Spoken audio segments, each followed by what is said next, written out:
En este video lo que voy a hacer es dar algunas distribuciones que no hemos estudiado en detalle, que son la distribución beta, la distribución Weibull y la distribución proveniente de la familia exponencial.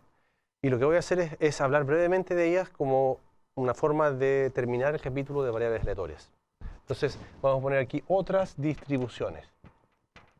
Y la primera de ellas es la distribución beta. Tú te puedes preguntar lo siguiente. ¿Te acuerdas que la distribución gamma es una distribución para los positivos?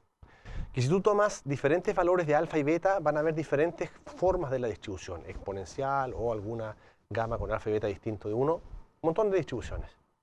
Bueno, pero ahora si tú preguntas cuál será el equivalente a la distribución gamma, que está definida para los reales positivos, pero en el intervalo 0,1, ¿será que yo puedo tener muchas distribuciones en el intervalo 0,1? Entonces la respuesta es sí. Si tú tienes una variable aleatoria, ¿ya?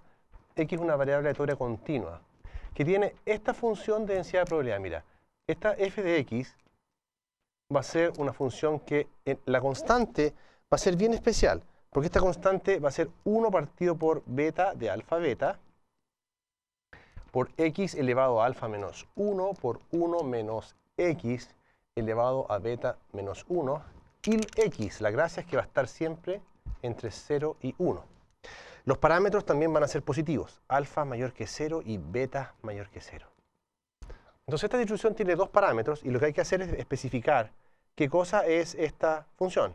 Esta función va a ser gamma de alfa más beta, gamma de alfa, por gamma de beta partido por gamma de alfa más beta.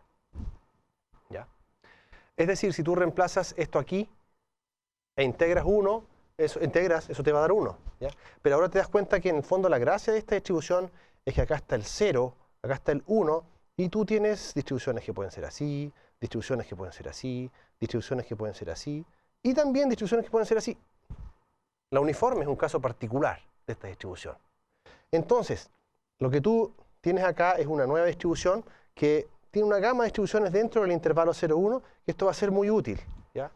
Sobre todo cuando tú quieres, por ejemplo, la pregunta, genera números aleatorios en que los números bajo un medio tengan más probabilidad que los números sobre un medio. Tú podrías decir, mira, voy a tomar un alfa y beta de tal manera que la distribución sea así. ¿Okay? Entonces tú podrías generar números aleatorios que no son aleatorios, que tienen más posibilidades de los que están entre 0, un medio y un 1. Entonces podrías engañar a alguien en vez de tomar la rutina RAND, podrías inventar tu propia rutina para sesgar eso. No lo hagas, no digas que yo lo dije, pero eso podría, por ejemplo, variar entonces el peso que tiene la generación de los números aleatorios en el intervalo 0,1. Muy bien, entonces, ¿qué aprendimos de acá? ¿Qué aprendimos de acá? Que también esto te sirve como una forma de calcular integrales. Si tú quieres calcular, por ejemplo, la integral entre 0 y 1, la integral es de esa forma, de x elevado a alfa menos 1, por 1 menos x elevado a beta menos 1 de x, entonces eso va a ser igual a ¿qué cosa? Beta de alfa beta, porque esto pasa allá, porque la integral de todo esto es 1. Entonces cuando tú integras todo igual a 1, pasa esta constante acá, y eso te va a quedar entonces como gamma de alfa por gamma de beta partido por gamma de alfa más beta. Y esto sí que nos interesa, porque esto va a servir para calcular las esperanzas, las varianzas y los momentos de la distribución beta. Tú eso si quieres lo puedes entrenar, porque ya tenemos alguna experiencia con este tipo de integrales, ¿verdad? Entonces, te dejo la distribución beta ahí como algo interesante. Es una distribución alternativa a la uniforme 0,1, ¿sí? Y la uniforme 0,1, ¿me podrías decir cuándo se obtiene la uniforme 0,1 aquí? Bueno, si tú haces alfa igual a 1 y beta igual a 1, todo esto se muere y te queda una constante. En ese caso es la uniforme. ¿Okay? Ahora, existe otra distribución, que es la distribución, vamos a poner aquí, esta es la distribución 1, que es la distribución beta, la distribución de Weibull.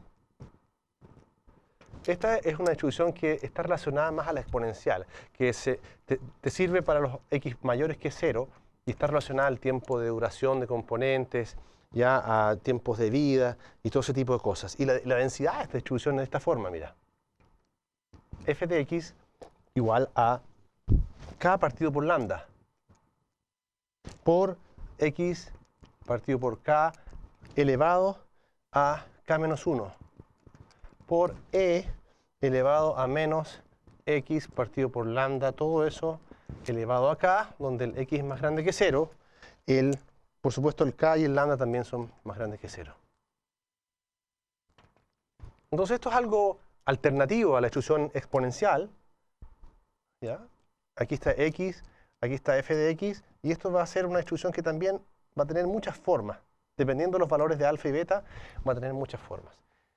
En particular, una de las cosas buenas que tiene la distribución Weibull es que si tú calculas la función de distribución acumulada, esta tiene una forma bastante sencilla. Es 1 menos e a la menos x partido por lambda elevado a k. ¿Ya? Elevado a k. Entonces, como esta es una función de distribución digamos, explícita, entonces los percentiles van a tener una forma explícita también. Entonces, como esto es muy fácil y la distribución es muy flexible en el sentido de que hay muchas densidades que podrían modelarse de esta forma, entonces esto es una propiedad interesante de la distribución Weibull. Si tú, por ejemplo, tomas k igual a 1, ¿me podría decir cuál es la distribución que queda? Si tú tomas k igual a 1, esto te queda así. Y esa es la función de distribución, ¿cierto?, de una distribución exponencial con parámetro lambda. Así que en el fondo podrías verlo así también. La distribución Weibull es una generalización de la distribución exponencial, pero ahora con dos parámetros para ser más flexible. Porque fíjate, la distribución exponencial es así. Esa es la densidad de una exponencial. Y la Weibull te permite tener, dependiendo del valor de alfa y k, te permite tener diferentes valores, digamos, que hace que sea la función más flexible. Ahora, como tercer lugar, voy a detallar rápidamente la familia de distribuciones exponenciales. Si tú tienes una densidad en que los parámetros están ahí en ese vector, y tienes que esto se puede escribir como una función únicamente de x, una función de teta y una exponencial, en que esto se escribe como la suma desde i igual 1 hasta acá de w sub i sub teta por t sub i de x, entonces esto pertenece a la familia exponencial.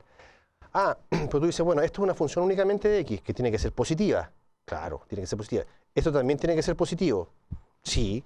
Y, bueno, en ese caso, entonces, si tú puedes expresar, hay expresiones que están dadas para la esperanza, para la varianza, y existen muchos otros conceptos en estadísticas como la suficiencia, la completitud en inferencia, que tienen que ver con estas familias de distribuciones.